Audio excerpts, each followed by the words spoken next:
Hi everyone, welcome back to the channel. Today I'm going to be walking you through how to get dangerously focused. So I speak to a lot of people who are really driven people with really big goals, really big aspirations, but they can't seem to stick to the plan. They can't seem to see it through to the end to actually achieve the goal that their heart is yearning for, okay? So I'm going to take you through a 4-step process to get dangerously focused on your goal so you can actually start achieving it. And this is going to be very simple, very straightforward, actual things that I've shared with my community and my clients that I've seen work time and time again. So step 1 is to start commanding your attention. This is literally module 1 in my community. I teach people how to start taking control of their attention. It seems super basic and super simple, but it has such a massive dramatic effect on every single person that comes into the community and does that, because a lot of the people that are doing this stuff, they already have some success, they already have some progress, they have some goals that are just out of reach. And the missing ingredient and the reason they keep falling off track and losing momentum is because they simply lack the attention to do so. This world, this society, the way things are set up is designed to basically take our focus and take our attention. And your attention is your life force. So if you want to get focused on your vision, on your dream life, on achieving your goals, you're going to need your life force. You're going to need to take the energy, the attention that's been gifted to you in this physical form and put it towards what you want. But if you're energetically drained, so we can see here this man in the red bubble, which most of us are, you're going to simply lack the life force, the attention to put on something else. So typically, a regular person is extremely energetically drained because everything is designed to steal our attention. Social media, people's opinions, gossip, we're programmed to place a lot of importance on external things, news, and even the way social media operates. The algorithm is based off triggering our emotions so that it can feed off our attention. So like scrolling through TikTok, for example, that is you leaking your life force energy out constantly to all of these different things, all of these opinions, and you're left at the end of the day, whether you're thinking negatively about your job, your relationships, you're gossiping, you're complaining, you're focusing on news, you're focusing on drama, you're watching TV, you're scrolling on social media, you're left at the end of the day completely energetically depleted. So even if we look at this, let's say you've got this full thing is your capacity. That's your full energetic bubble. But because you're spending it constantly on all these things outside you that don't give you any energy back, you are energetically depleted at the end of every single day. You have used up your tank. You have exhausted your energetic battery. You've paid attention to all these things that aren't paying you and aren't giving you anything back. And so you are left empty. So step 1 is to simply take that attention and that focus back off everything that's draining you. And your attention is so key because what you're placing attention on basically dictates what information gains access to you and your subconscious mind. So you're actually being programmed as well by everything that you're placing your attention on. Like one thing, a really dramatic small shift that you can make is to just stop consuming content for a few days. I have a 3-day challenge in my community in module 1 where I get everyone to write down what's been stealing your focus, what can you swap it out for that's actually aligned with you and going to serve you. And I essentially just get everyone for 3 days to completely turn the volume down on all the distractions, on everything that's been stealing their energy and their attention. What happens is this energy bubble that you've got starts to recharge. So you were down here, now you're up here. And automatically, you are going to find it easier to focus because first of all, your mind is more clear because it's not full of all this junk that you've been programmed with throughout the day normally. And then second of all, you simply just actually have more life force because you haven't spent it away. So think about your attention, right? Think about it like you're paying attention. You're actually paying with your life force into something when you put your attention on it. It is very serious, especially if you've got big goals and a big vision for yourself and for your life. You're not going to get there if you're wasting away your life force constantly on all of this irrelevant shit that doesn't actually serve you or your vision. So people who are very, very successful, they are locked in only spending their life force on their passions, on things that are going to serve them, on things that are going to give them energy. So I know a lot of you are sitting there thinking, I would love to have this outcome. I would love to be rich. I would love to do better in business. I would love to set up a business. But you're still going about your day, paying your life force energy to all of this random stuff. If that's you, you're never going to have enough energy to actually start building momentum and getting laser focused on what you actually want, because you're drained. Your battery is dead. Okay, so recharge your energetic battery by taking control of your attention. Clean up your routines, change your environment to make it easier not to get distracted. Like, do the basic things, knowing that this is what you're achieving in doing that. This is really a superpower now that you know this. This is a tool. This is the ultimate hack. And, you know, successful people know this, and I even know for myself. If I feel I've got like a big vision coming up and I've got a big goal that I want to work towards and I need to get focused, I will literally delete social media. I'll fast for a day. I'll clear out everything. Anything that feels like noise, anything that's stealing my attention at all, it's gone. I'll put out my outfits for the next couple of days so I'm not having decision fatigue. I will just get super simple and basic. No distractions, no nothing for a few days. And that fills up and recharges my life force so much that I then have all the energy, all the clarity, and all the focus to put towards my vision. So it almost always results in some kind of quantum shift just by you taking control of your attention. Think about it like this. You're the vessel for this goal, for this dream, for this vision to come to life.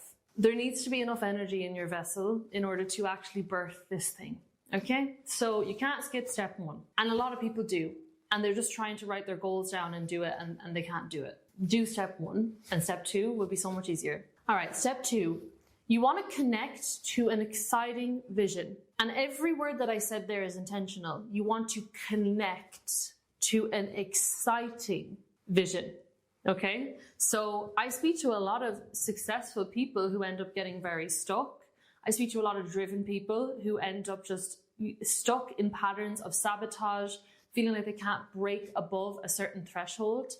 And almost always, if I ask them, what's your vision? They get flustered. They're like, well, I don't know.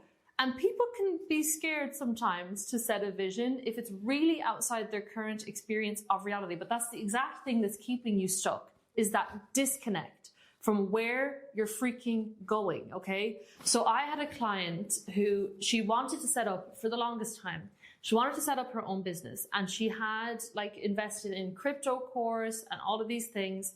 And she was also working a full-time job. And she could not get herself to sit down and just start working on something, on some kind of side hustle. And I kept asking what was her why, and she was saying, oh, I want more money, I want more this, I want more that.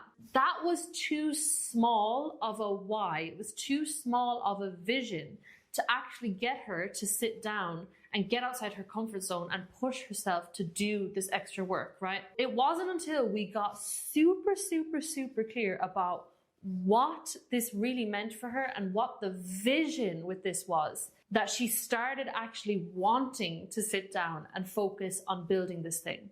So she ended up switching the business model to something that was exciting to her, which is AI. And so she could actually connect to that. So when I said exciting, let me write down that word. It needs to be exciting. And I'm sorry if you fell for the hustle culture, because I have as well. But let me tell you, like, the difference in my client when we switched the goal from I'm going to do crypto to make some money because I want money to I'm going to do AI because it aligns with what I'm interested in and I'm excited about it and the version of me that I could become in doing this and the service that I could provide to people. All of a sudden, this massive procrastination block that she had disappeared and she started working. Why? Because it was genuinely exciting to her. That vision was exciting. And so, I mean, I've seen this in my own life as well. I used to have a marketing agency, and I had to like force myself to think about why I was doing that. Because if we think about, okay, what's your why? Whatever goal you have right now, what's your why? If your why is, I want to make money, I don't have space to write this. I want to make money to then be able to, I don't know, set up this horse sanctuary. I love horses, so that's what came to mind.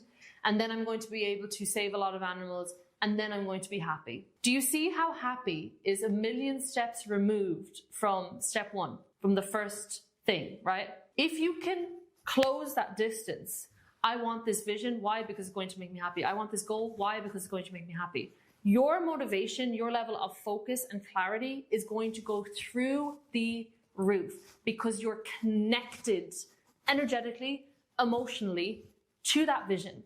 And so that's the difference between someone who's locked in and focused and working 12, 14, 18-hour days and it not feeling like work, it not feeling like anything. And this is what's going to put you in the 1%. I'm going to just be so honest with you.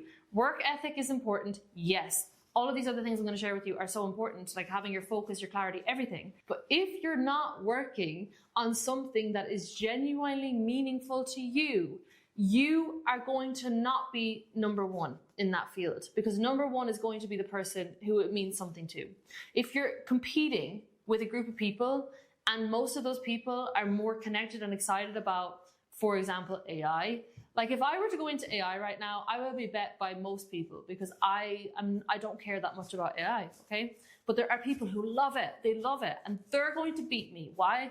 Because they're obsessed, they love it.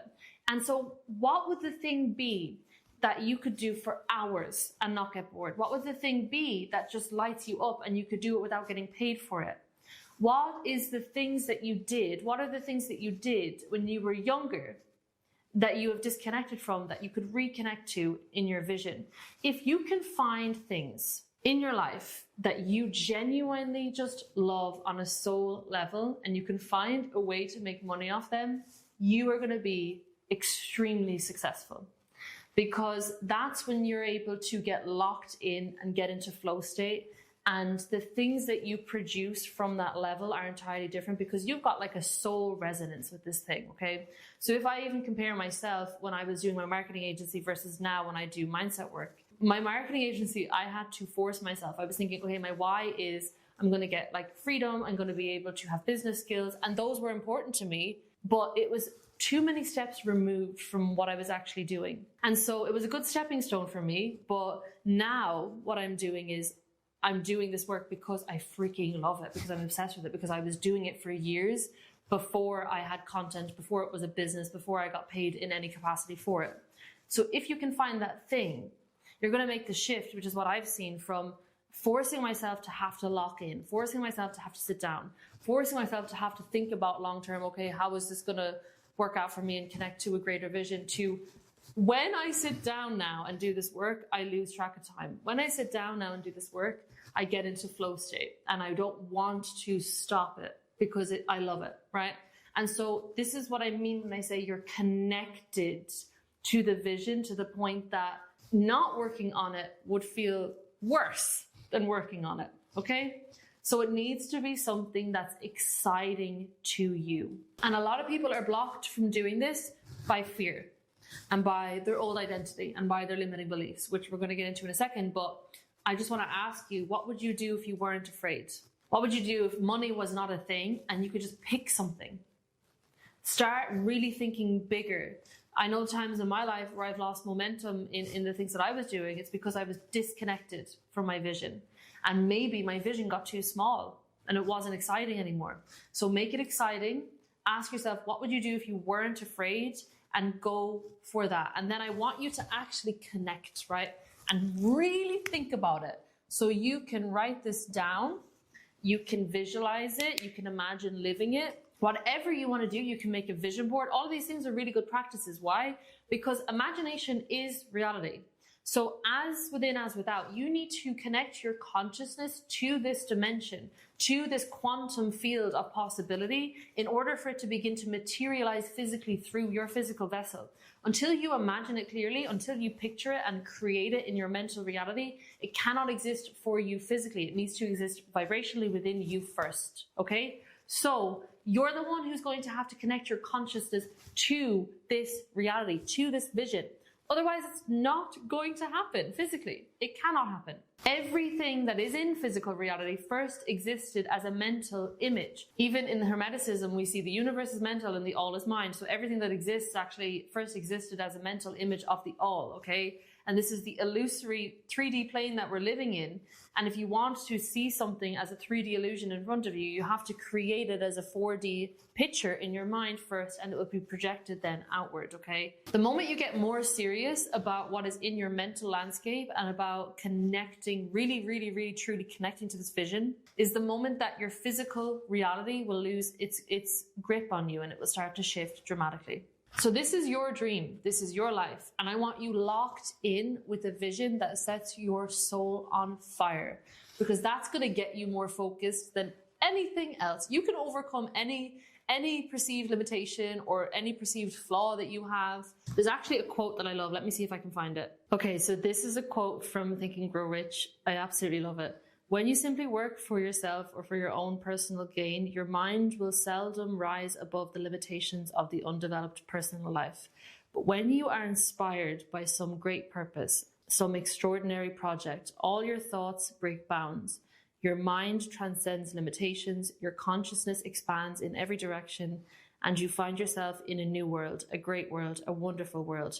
Dormant powers, faculties, and talents become alive, and you discover yourself to be a larger man by far than you ever dreamed yourself to be. That's Christian D. Larson. So I love that quote so much, and it is so true. Connecting yourself to an exciting vision allows you to transcend your old self so fast and discover things about yourself that you could never even believe were there. Step 2, exciting vision, is so important. And it's so important that you really start to connect to it and stay connected to it. Visualize it every day, write it down every day. Do whatever you need to do. Be obsessive with this, okay? People are doing this. I know super successful people who do this constantly. Every month they're writing down the vision, the goals, everything. And it works. It expands you. So write it down, write it clearly, and make it exciting. Step 3, you need to surrender the old mind.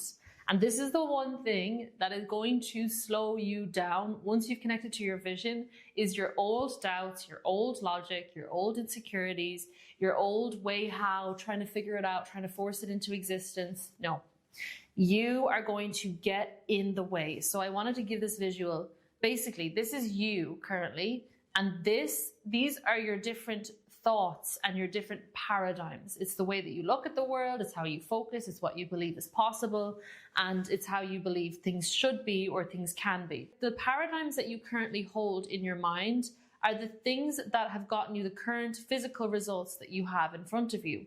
So after you've connected to your vision, these old paradigms, these old thought patterns are not going to be the ones that take you there. So you've got to start stepping outside of that old paradigm, that old mind, if you really want to start moving towards this new vision, especially if it's one that you know is like an entirely different dimension and a different experience. It's going to be a different version of you by the time you get there. It won't be you, because this version of you sitting here today got you the results that you have right now today. So rather than diving into your limiting beliefs and dwelling on all the ways that you can't get to this thing, I want to give you a little shortcut and a little hack, and I'm going to share with you through an example of one of my clients. He basically came to me and he was a super driven guy. He had a sales agency that he just set up, and he was hustling. He was putting in 20-hour days. He was super motivated. He had a clear vision. He was excited about it. And he even had like an identity framework. He had all the things that you needed. But the one thing that was blocking him is he would not surrender and let go of control to the point that he was able to get out of his own way. So I almost want you to think about this like, you're living in this character. You are consciousness playing a character, and the character that you're playing is what's going to block you from moving towards the vision unless you get space from the character. So he was still, even though he was doing all the right things, he was still playing the old character because he was trying to force everything and figure out everything from his old perspective and his old mindset. What he did is he started meditating every morning to gain awareness and gain space, and he was dropping out of the character and into the player of the character, into the observer, into the pure consciousness energy. And from there, he was able basically to come over here. He was able to basically separate and come out of thinking that this was all of who he was, all these thoughts, all these beliefs, all these perspectives that he had. He thought that was just who he was. But when he started meditating, what that did is it created space between his old mind and his consciousness, his observer state. And he was able to see all his old patterns and all the ways he was looking at things that were limiting him. And because he knew from meditating and he surrendered and he realized, I'm so much bigger than this old character, he was able to then let a lot of that go without needing to go in and directly rewire any beliefs or anything like that. He literally just realized he wasn't just this ego who had these beliefs. So within a few weeks, he was able to release all these limitations, all this like struggle that he was identified with, because he stopped identifying with it. He surrendered, he made space, he let go of the old mind. So this is really about connecting to the divinity within you and that higher consciousness creative aspect within you. And you can't be connected to that when you're so in your ego and in your old self. So one of the best ways you can do this is you just sit down in silence for 10 to 30 minutes a day in the morning and just create that space. Another way you can do it is through journaling. Anything that gives you space and stillness and reflection and awareness. As soon as you become the observer of the self, you're no longer identified with the self. So anything that you can do to go into that observer energy, that will start to disconnect you from your old self, and you'll be able to open up to new ways of thinking and new ways of looking at your vision and your situation. I really want to emphasize the importance of the surrender of this, okay? So your ego is going to really want to try and figure this out. And if you keep trying to figure it out from your old mindset, you're going to stay in the same situation. Especially your logic. We live in a very left hemisphere world. Your logical side of you is going to really try to start computing this and say, well, how is it going to happen? Well, where is the evidence? This, that. That's what's going to kill it. That's what's going to infuse you with doubt. It's going to slow you down. And it's just not going to work, because your logic here up until this moment can only understand everything that you've experienced physically up until this moment, because your logical ego-driven side is programmed by the physical world.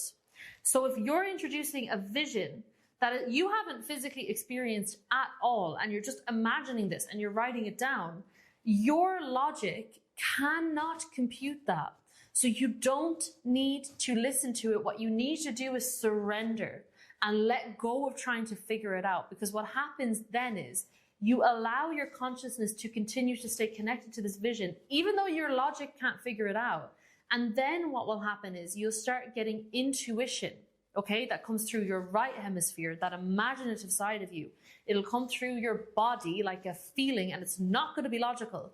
But that intuition is going to prompt you to take inspired actions, and the inspired actions are going to be what manifests this thing physically for you, not the actions from your old logic. And actually what happens here is basically you're connecting your consciousness to this dimension, to the frequency of this reality. When you refuse to allow your old logic to come in and crash your party, you're allowing yourself to start tuning energetically to that frequency. And when you do that, then your logic starts catching up and giving you ideas and ways how. So not only do you get intuition from your subconscious mind, from connecting your consciousness to this vision, but you also eventually your logic starts catching on, because your subconscious mind does not know the difference between something that's real and imagined unless you tell it the difference, okay? So this is like a catch-22, but you want to be very delusional. You want to be really concentrating on your vision, and don't let your logic tell you that this is impossible. That's how you really start to introduce this frequency to your energy. That's how you start priming into that reality.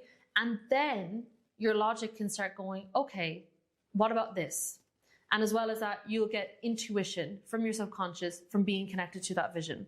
And I can't describe to you until you experience this, how it works. I'm very a logical person by nature. I have been my whole life. This is like the secret sauce that people don't want you to know, because you're so powerful when you realize this. When you realize you're not this logical, ego-driven self bound by your physical circumstances. You are a creator. You are a fractal of God consciousness. So you have God creative powers within you, but you have to step outside this logical, humanistic perspective in order to realize this nature and in order to get those divine insights that are going to propel you towards this vision. I've had the craziest intuitive things happen, like stupid little specific things and then really big things. And they always have been breadcrumbs that led me to my grand vision. And they're things that my logic from my old self never would have come up with. Never, ever, ever. So get okay with it not making sense, and get okay with just letting that go.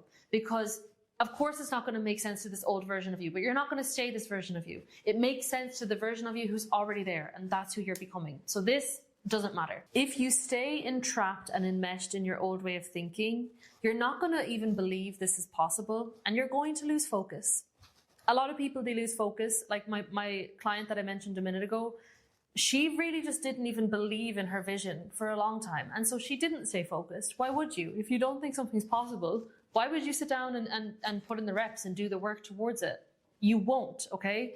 And as well, if you're forcing actions from your old mindset and you feel like you just don't really know what you're doing, you're going to lose focus. You're not going to have momentum. It's going to feel like you're just shooting in the dark and you don't know what you're doing. So you've got to be okay with not knowing how the hell you're going to get there, and be okay with just questioning your old mindset and stepping outside of it. That's going to help you stay focused, because you're going to start thinking differently about the vision. You're going to start having new perspectives, new ideas, new everything.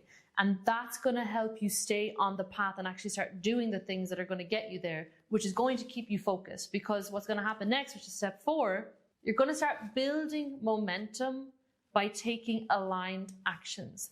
And once you have momentum, it's actually easier to focus than it is to stop focusing, in a weird way. This happened with my client who finally surrendered and got out of the way and started opening up to all the ways this could happen and all the perspectives.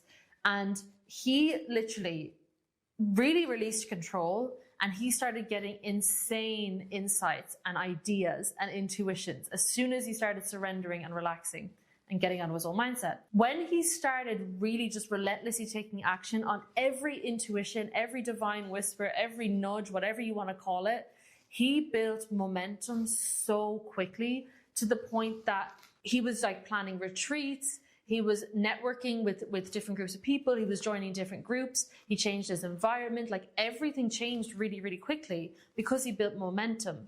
And then he was at a point where there was no going back. It was easy for him to focus. It was easy for him to be this version of him. And when you're in that energy, you're dangerous. You're locked in with your vision. You've got momentum. You're moving towards what you want, and nothing can knock you off that. Then you start getting results that the old you never would have been able to predict or realize. And then it's just a snowball, right? The amazing thing about this is you are only ever a few decisions away from building momentum in a new direction. And the first couple of decisions, they can be excruciating. And if they're excruciating, I want to let you know that's okay. That doesn't mean you shouldn't make them. It's a sign that you're exiting your comfort zone. So you're completely exiting this old frequency and this old way of thinking. It's a sign that you're reaffirming that you are this new version of you who is going to align with the energy of your vision. It's a sign of growth. And it's a sign that you're changing trajectory in a new direction and you're building momentum in a new direction. So maybe the first decision you make is going to put you way outside your comfort zone, but your intuition, you had this idea, so you have to follow it. The second one is still quite difficult. The third one is difficult, but after that, the ball is rolling, right? So even my client, he had this idea to bring in this new service in his business. And at first it felt really weird for him to do that. But after the first few times he did it, he realized, no, this is really something. And I can see now how it actually is contributing to the vision, because in the beginning he couldn't see it. And the thing is, you're going to have to jump before you're ready and start building momentum with these aligned actions. You're not going to be ready. And I want you to stop waiting to be ready. Like, that's going to keep you so stuck and keep you so unfocused. By the time you start getting these new ideas and you have an idea to do something, there's still going to be parts of you and parts of your consciousness that are still enmeshed in the old identity. So there are going to be parts of you that are screaming at you not to do this. That is not a reason not to do it. Those parts of you are going to fall away as soon as you actually do it. So you're going to have to jump before you're ready. You're going to have to just get the ball rolling in the new direction. But once that ball is rolling, you are going to get locked in so fast. And then it's not even going to be a question of motivation or of discipline, because you're locked in with your vision and you have momentum. And it's easy to stay focused when you're in that energy. You're only ever a few decisions away from new standards, a new environment, a new focus, and a new baseline. The thing as well that you need to remember is we do not rise to our highest expectations for ourselves. We fall to our lowest standards. So you need momentum, like in terms of the things that you're doing, the things that you're focusing on, the actions you're taking. You need to start actually physically building momentum as soon as you get the ideas to do that, because otherwise you're going to keep falling to the standards of your past self, your minimum standards of your past self, and you're not going to be focused on your vision. Even if you take the example of going to the gym, like the first few times that you go to the gym, you're just like, this is terrible, I don't want to go. You're trying to talk yourself out of it the whole time. You basically have to force yourself to go because there's parts of your consciousness that are still enmeshed with the old identity and the old frequency. But you getting your ass up and going to the gym, that actually rewires your subconscious. Experiences that involve your emotions rewire your subconscious mind. And so you showing yourself, no, this is who I am now, before you feel 100% ready, starts to rewire your identity and what you think is possible. And then you go again, and then you go again, and then you go again. And now, because it's rewiring your energy, your perception of yourself, what you think is possible, now you're thinking, wow, when I go to the gym next time, I'd be really excited if I could have this energy drink and I might play this playlist. Next thing you know, you're making a playlist for the gym. Next thing you know, you're excited. Next thing you know, you're like looking at your program. The next thing you know, you're dreading rest days more than you're dreading going to the gym. Why? Because you've built momentum by taking aligned actions in line with your vision, and you're more and more connected to the vision, the more this snowball builds, to the point that you don't want to lose focus. You don't want to come off that track because it's who you are now. Okay? So that is how you become dangerously focused. Step one, you command your attention, recharge your energetic battery, and stop spending your life force on all of this stuff that's draining you. You need that energy for yourself and for what your soul is asking you to do, okay? You owe it to yourself. So get your attention back, get your life force back, realize it's not worth it. Step two, connect to a vision. Connect to an exciting vision, one that sets your soul on fire, and really connect to it. Make sure it's something that I want this because it excites me, not I want this because it gives me this, which would give me this, and that might excite me. No, close that gap, make it exciting and really connect to it. Step three, you want to surrender the old mind, get space from the old way of thinking. You can do this through meditation, through journaling, anything that's going to give you self-awareness, so you stop sabotaging your vision with logic and doubt and insecurity, and you start actually opening up to the fact that you are a divine, creative being with creative God consciousness within you, okay? Do whatever you can to reconnect with that and get outside your old limitation, your old logic, and your ego's way of looking at things. Realize that's just a character, but you're the consciousness. So you can play a new character, a character that aligns with this and doesn't sabotage it. That's going to help you stay super focused because you're not going to get in your own way anymore. Step four is to build momentum with aligned action. So as soon as you've gotten the old character out of the way, you start actually aligning with the vision and you start opening up to this thing actually happening to you, you're going to get inspired action. You're going to get ideas for inspired action. As soon as you get the ideas, as soon as you have the new perspective, the nudge, you take action. Do not sit on it. And the first action you take, you're not going to feel ready. That's okay. Do not wait to feel ready. The fact that you have the idea means you're ready enough. You wouldn't have it if you weren't ready to act on it. So there's going to be parts of you that resist it. That's fine. As soon as you take the action, you're going to rewire those parts. Then you take another action and another one. Now you have momentum. As soon as you have momentum, congratulations, you have become dangerously focused. If you want step-by-step resources on how to actually do this stuff, you can find the link below for my private community. I have workshops, challenges, live calls, guided meditations, actual tools that are practical that you can use and keep in your routines so you can do this process. I also have a link below for one-on-one coaching. This is for visionaries, leaders, entrepreneurs, and creatives who are ready to finally break free from self-doubt and insecurity and burnout and align with their full, true potential.